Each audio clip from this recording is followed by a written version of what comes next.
Welcome to our channel. If you want to set up your ADT system, follow these step-by-step instructions to get your device up and running quickly and efficiently. Step 1. Unbox your ADT system and ensure all components are included. Check for the device, power adapter, cables, and quick start guide. Step 2. Download the official app for your ADT system. From the App Store or Google Play Store.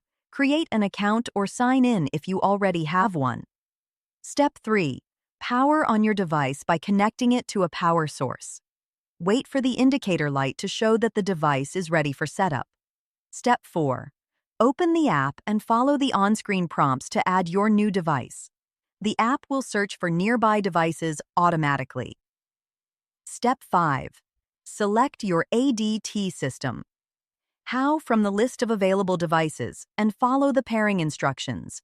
You may need to press a button on the device to initiate pairing. Step 6. Connect your device to your Wi-Fi network by selecting your network name and entering the password when prompted.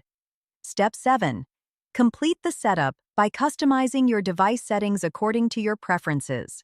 This may include naming your device, setting up notifications, and configuring advanced features. Step 8.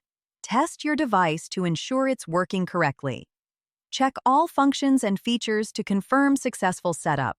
Don't forget to like this video and subscribe to our channel.